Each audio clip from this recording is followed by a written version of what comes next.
and the government of Turkey, of course, they are now registered. This lobbying firm for Hastert is registered under Foreign Agents Registration Act. And again, there's been nothing in the press saying, "Oh yeah, this came up." Well, when Vanity Fair reported this, and it was an exhaustive expose, frankly, it was I can't remember how many thousands of words it was, but I mean they went into great detail after the Vanity Fair story. Did the other media, AP, New York Times, Washington Post, did they pick the story up in any way to advance what he had to say? I mean, just amongst the many remarkable things he had to say. Not one. And they were alleging the Speaker of the House, this was at the time that he was the Speaker of the House, and they were alleging that he was accepting thousands, tens of thousands, hundreds of thousands of dollars from these Turkish foreign agents, correct? And Brad, this was not based on my testimony. This article was written with really strict conditions on the author, on the investigative journalist. Usually they require 2 to 3 sources.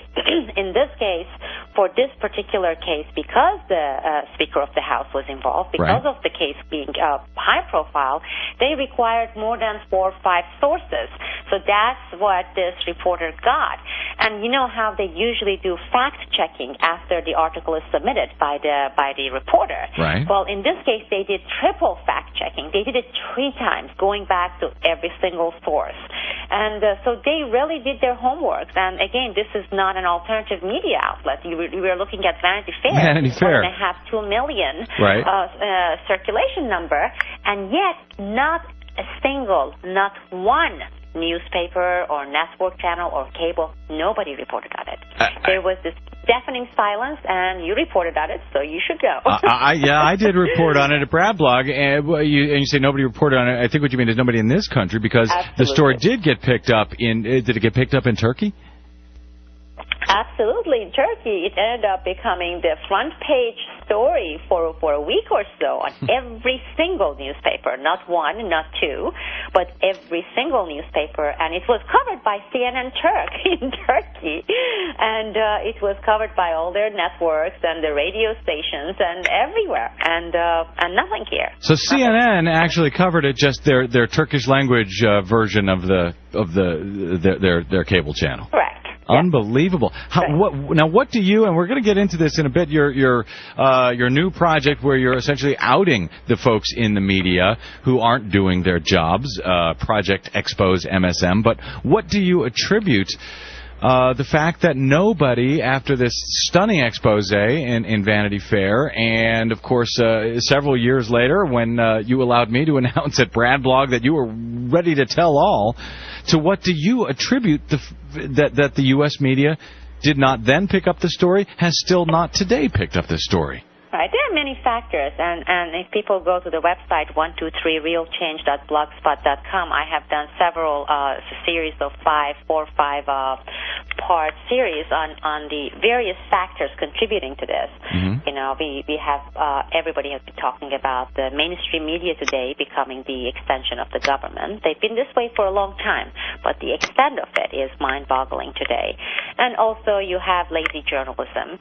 You have, to a certain degree, actually to a large degree, this reliance on the government, inside government forces, high-level officials, meaning, let's say a reporter, well-known reporter, let's say with the New York Times or Newsweek, has a high-level source in the Justice Department, and getting their stories and getting their confirmations or denials from those people, and in many cases being told by their sources not to run a story. And we have had several cases of that.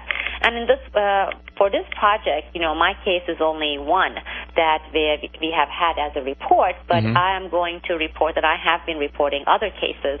As you know, the last one was on Time Magazine and the Drug Enforcement Agency, DEA agents, and these are high-level DEA agents who reported a very, very serious case with all the documents, the supporting documents, and we're looking at 3-4 high-level DEA agents, and these were not what they labeled as disgruntled employees. We're looking at SES level, senior executive level, special agents in charge with DEA, taking the story, explosive story, to the Time Magazine with all the back backing documents, supporting documents, and they were censored. The story was blacked out. Somebody blacked it out, and yeah, and that's what I'm trying to figure out. Was it that they were lazy, didn't bother to report it, or there were reporters who wanted to report it, but they were held back by their bosses, by the government, perhaps, who said, "Oh no, don't run this story; it's too explosive." And we don't know the answers. And sometimes some of this stuff gets to be known publicly, as you know, with the AT&T whistleblower. Yeah. He went to the LA Times and he gave the story to this reporter, and the reporter was solid. He was good.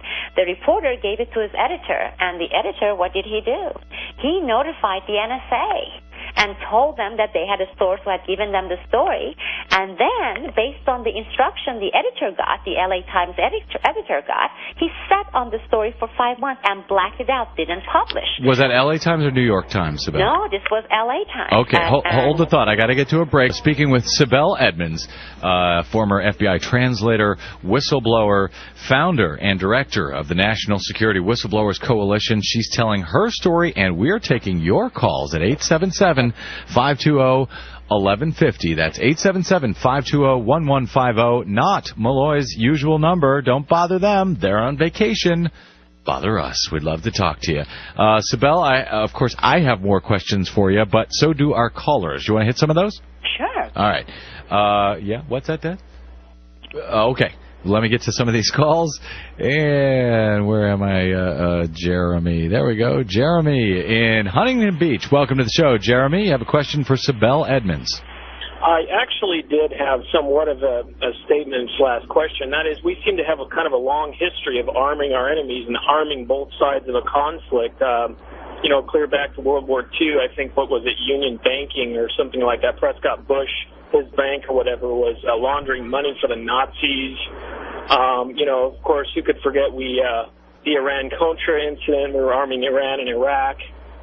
And needless to say, Saddam Hussein, we were arming him to the teeth. He was a nobody before we got our hands on him. Gave him all his weapons, chemical, biological, even pre-nuclear precursors in some cases, from what I read.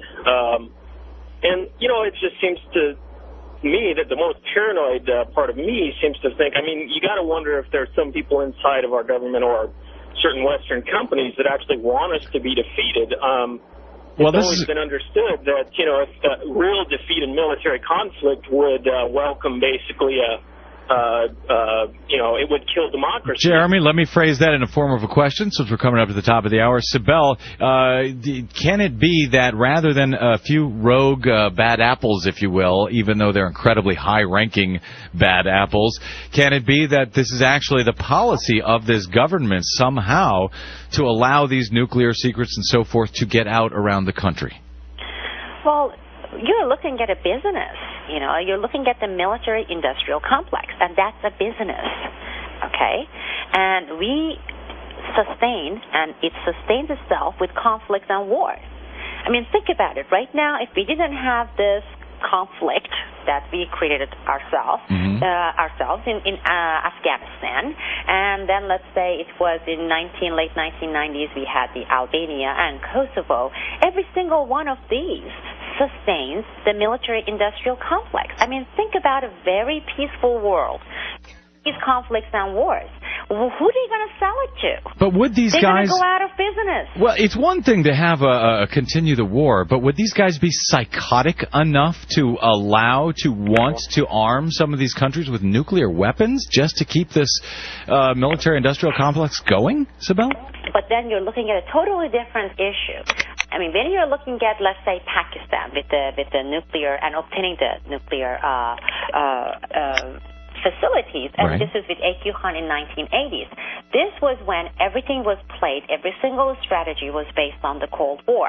And it was, okay, Pakistan, ally, and every country would want to have this. We back then said it was deterrent, and we were going to use it as deterrent. Why other countries can't use that as deterrent? And who has used these nuclear weapons throughout the history of the nuclear industry except us? Well, we're the only nation that has a history of really going and using it with our Hiroshima. Yep. All right. So therefore, these countries, they have their own set of reasons to acquire it. You have the military-industrial complex with selling the business and conflict. And during the Cold War, we looked the other ways when our allies, so-called allies, obtained this technology. And in some cases, some people within our governments made money off of it. Some people made a lot of money.